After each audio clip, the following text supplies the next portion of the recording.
Nous, on lit tout ce qu'ils font.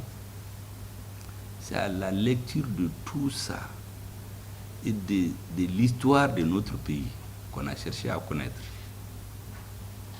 Parce qu'on a établi des preuves qu'il y a des débats au sein des institutions en France, l'Assemblée et le Parlement, où la décision a été prise de diviser le Mali.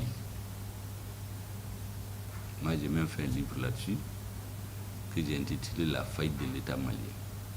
Il y a les déclarations, qu'ils soient de gauche ou de droite, c'est la même chose. Diviser le Mali. Tout le reste, là, c'est des camisoles de force qu'on est venu mettre sur la tête des Africains. Les mouvements terroristes eux-mêmes, je vous l'ai dit l'autre jour, il y a des hauts dirigeants qui expliquent que c'est eux qui les ont créés dans les années 80. Ils ont fini avec, on les a amenés en Afrique.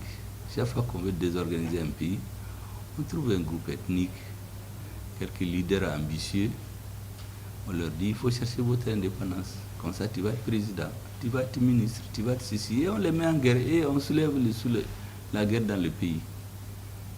Mais même dans une famille, il y a des mécontents. Même un homme et sa femme, comme on dit chez nous, même la langue et les dents, ils se créent de temps en temps.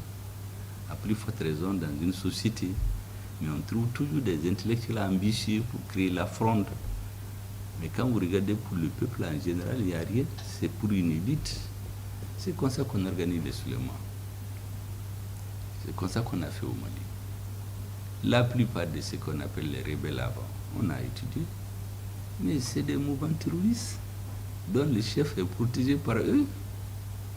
Ceux qui sont venus à la raison ont raconté. Ils ont eu des interviews qu'on les a réunis, on les a entretenus. On leur a dit, on va vous aider à diviser le Mali. Comme ça, on les a dans une main, on fait la pression sur le gouvernement, et dans l'autre main, on leur fait des promesses. Donc on les tire comme des marionnettes. S'ils ont leurs intérêts, ils les laissent tomber. Leur mouvement révolutionnaire, là, ils meurent. Sinon, pas leurs intérêts, ils continuent de les utiliser pour faire pression sur le gouvernement en question, jusqu'à ce qu'ils cèdent. Tout le monde sait que le nord du Mali regorge de grandes ressources en eau. Pour l'eau, dans les années à venir, il va être aussi important, l'eau potable, aussi important que le pétrole et le gaz aujourd'hui. Tout le monde sait que le nord du Mali regorge de beaucoup de ressources. La preuve, c'est que pendant ces années, vous savez, il y a des bases où on exploite l'or. Des centaines de milliers de gens viennent du Tchad, du Soudan. On exploite des milliers de tonnes d'or. On ne sait pas où ça va. Aucune route n'est construite au nord. Aucun puits. L'or va où? Nous savons où ça va. Récemment, dans un pays voisin, on a fait la perquisition chez un président dit démocratiquement élu. Mais on a trouvé que lui, ses enfants et sa femme, ils ont tous des passeports français. Donc c'est un Français qu'on a mis à la tête d'un pays africain et on dit qu'il est démocratiquement élu. Et la démocratie est devenue maintenant l'arme qu'on utilise chaque fois qu'on est contre quelqu'un. On dit qu'il n'est pas démocrate, on le renverse et on amène une marionnette à la tête des États. Mais dans un pays, si les gens veulent vivre sous la royauté, s'ils veulent vivre sous une république, s'ils veulent vivre sous des militaires, l'essentiel c'est que le peuple vive mieux. Un gouvernement est fait pour rendre le peuple un peu plus heureux. C'est ce qui détermine la légitimité d'un gouvernement, de mon point de vue. Chez nous, c'est la sécurité. Les Maliens mouraient par centaines. J'ai donné des exemples que je peux donner beaucoup. On vient, on rase un village entier. Les femmes, les enfants, on les tue tous. Même les femmes enceintes. Des sociétés entre eux, on sait que ce n'est pas des Maliens. Ou dans le désert, il n'y a pas d'usine pour produire du pétrole, pour faire des motos. Des milliers de gens sont en moto. Ils ont du pétrole, ils ont des armes. Dans les grands déserts, d'où est-ce qu'ils viennent?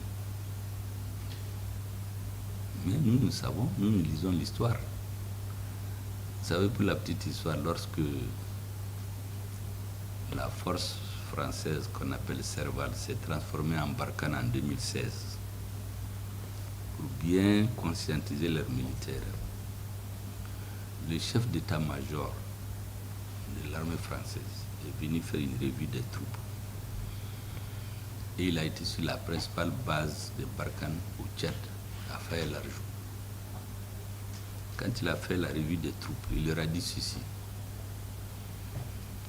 Nous étions là il y a 100 ans. Nous sommes repartis d'ici il y a 60 ans. Nous sommes revenus maintenant, c'est pour 100 ans. Pour que les soldats comprennent bien pourquoi ils sont là. Cette histoire de libérer le Mali et le Sahel, ça c'est le discours. Vous voyez ce que dit le chef d'état-major français à leurs militaires. Pendant ce moment, on a des présidents démocratiquement élus avec leurs femmes, ils voyagent, ils vont à Paris, ils vont à Londres, ils vont à Washington, ils descendent des avions, ils ont des parfums, ils impressionnent les gens. Celui qui va les voir, on donne l'argent, on dit le président il est très généreux. Si vous voyez quelqu'un qui donne l'argent comme ça, c'est pas son salaire. Hein.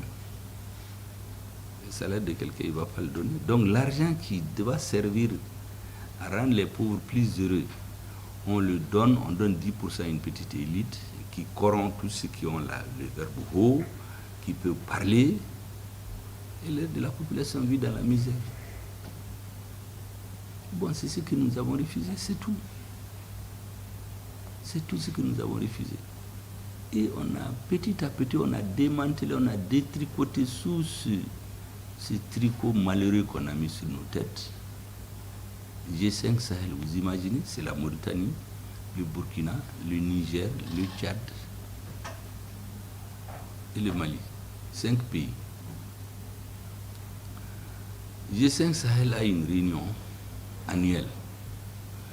Le Mali paye 400 millions de francs CFA par an comme cotisation. Le tour du Mali arrive. On dit que la réunion ne peut pas se tenir au Mali. Parce qu'il y a un président extra-africain qui estime qu'à la tête du Mali, il y a un militaire dont on ne peut pas tenir des réunions là-bas. Mais nous avons donné une date. On a dit que si la réunion ne se tient pas, nous on sort de G5 Sahel. On en est sorti, les morts de sa belle mort. Après le Burkina et le Nigeria sont sortis. C'est fini, c'est disloqué. Après, on a dit qu'il y a G5 Sahel, on dit qu'il y a Takuba. Takuba, on se rend compte, parce que nous analysons, que Takuba, là, en termes locaux, en Amazit et en Sonraï, et nous on appelle le Tamashek, là. Mais ça veut dire le sabre, c'est pour diviser.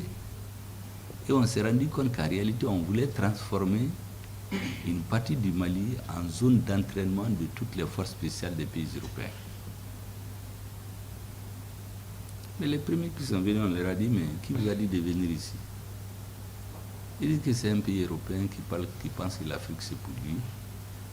Et puis que c'est l'ancien président qui a signé les papiers. On dit, mais l'ancien président, il est mort, il n'est plus là. Même s'il a signé les papiers, en Europe, quand vos parents vous invitent, après il faut le visa. Le gouvernement actuel vous demande comment vous êtes venu. Il n'y en a pas, mais on leur a dit de quitter notre pays. Ils ont voulu résister, on leur a dit de partir. Depuis qu'on les chassait, tous ceux qui avaient des demandes là, ils ne les ont plus envoyés. Certaines demandes sont dans nos tiroirs. Donc c'est une force maléfique qui était venue. Et dans cette zone, vous savez, quand l'armée veut aller, on dit non, ça c'est la zone d'entraînement nocturne de Takuba. Donc il y a des parties du territoire malien où l'armée malienne ne peut plus aller. Parce qu'il y a des étrangers. Là, on l'a renvoyé. Et puis on a passé à l'aménagement, le papa de tout le monde. On les a démantelés. Et vous savez, les derniers jours pour quitter Kidal, on se donne rendez-vous le matin, en quelque sorte à 6 heures. On vient, on nous dit qu'ils sont partis. Que parce qu'ils sont en insécurité. Mais en réalité, ils ont transféré toutes les armes lourdes aux rebelles. Et on voulait nous bloquer. Heureusement qu'on a géré avec intelligence. Et Kidal est tombé dans l'escarcelle de l'État malien. le 24 novembre. Les chefs terroristes, là, ils ont fui après à l'extérieur, dans un pays européen et après dans un pays africain voisin que nous connaissons. Nous ne les citons pas, mais nous les attendons des pieds fermes. Mais ça, c'est quoi ça? Voici la situation du Mali. Je vous explique ça, c'est pour que vous compreniez. Parce que ce qui se dit à l'extérieur et ce qui se fait, c'est totalement différent. Donc quand ils ont vu ça, ils sont allés voir des Africains pour tuer leurs frères. C'est-à-dire on voit des Africains qui décident que même les médicaments pour les malades et les enfants et les femmes dans les hôpitaux ne vont pas. Sans aucune loi. C'est interdit partout, le fait du prince. Donc, celui qui est au pouvoir, il fait ce qu'il veut. Or, moi j'ai l'habitude de dire aux ministres ici, dans un pays, vous avez Dieu, vous avez le peuple et vous avez les lois. Après viennent les initiatives des dirigeants. Mais si vous faites ce que vous voulez, là, ça veut dire qu'il n'y a plus de loi, tout le monde est en insécurité. Jusqu'au jour où on vous fait tomber un autre pied. Et c'est ce qu'ils installent en Afrique. On amène toujours des dirigeants qui font ce qu'ils veulent. On tue des gens, il n'y a pas de problème, jusqu'au jour où les gens se révoltent contre lui. Et c'est le perpétuel recommencement. Ou bien quand on ne veut pas de lui, on dit dictateur, assassin, et tout le monde chante. J'ai donné souvent le cas de Mobutu dans les années 60, ceux qui sont un peu... C'était l'épicentre de la lutte contre le communisme. C'était leur principal outil. Quand ils n'avaient plus besoin de lui, ils ont commencé à dire que c'était un dictateur. Finalement, on l'a chassé, il allait mourir ailleurs.